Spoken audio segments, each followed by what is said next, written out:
Consommer pour créer, créer en consommant, la conso-création.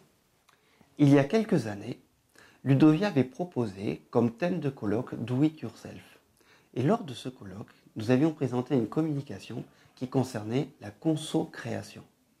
La conso-création, on l'a compris, c'est un oxymore entre consommation et création. On peut croire assez facilement que lorsque l'on consomme, on ne crée pas. Lorsque l'on est créateur, eh bien nous sommes à l'inverse de la consommation. Rappelons la date de ce colloque, c'était en 2007. Et pourquoi la date est importante? C'est parce que c'était avant la massification de Facebook. Or, à l'époque, apparaissaient déjà les premières applications, notamment proposées par Apple, où nous avions des effets de masque et il suffisait aux utilisateurs de ces logiciels, notamment avec iWeb, des applications comme ça, de remplir des espaces vierges avec des images ou du texte pour avoir l'impression de créer un site, de créer des contenus. C'est aussi l'époque où l'on faisait des enquêtes sur l'incidence du copier-coller.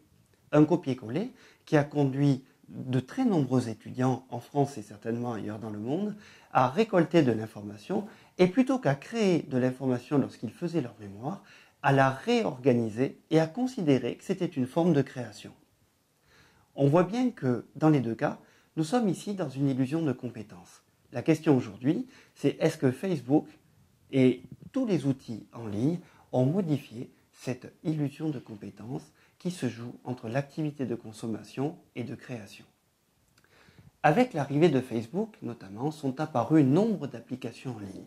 Cette fois-ci, il y en a beaucoup. Ce qui fait que l'on a un sentiment assez aisé de pouvoir créer un certain nombre de choses. Avant, on créait sa page internet, on créait un blog, on créait des choses comme ça. Maintenant, on crée, entre guillemets, sa page Facebook. Or, on voit bien que nous avons là un modèle, un masque, des applications, des API, qui font qu'il suffit de remplir des contenus, d'ajouter des contenus pour que ces contenus finalement nous donnent l'illusion d'avoir créé quelque chose. D'où un premier événement de consommation qui est celui de la création assistée par un masque. Nous avons donc, lorsque nous créons, une obligation de consommation, mais en même temps, lorsque nous consommons, eh bien, nous sommes créateurs dans notre comportement de consommateur. Avec Facebook notamment, et toutes les applications associées, se sont multipliées des notions de partage. Cette notion de partage est importante. Pourquoi? Eh bien, parce que lorsque l'on n'a pas d'idée, lorsque l'on ne sait pas quoi créer, lorsque l'on ne sait pas quoi mettre, il suffit de prendre un contenu qui a déjà été mis en ligne pour le partager avec toute la légitimité qui est celle de cette notion de partage où l'on dit bien « cela ne vient pas de moi, je le partage ».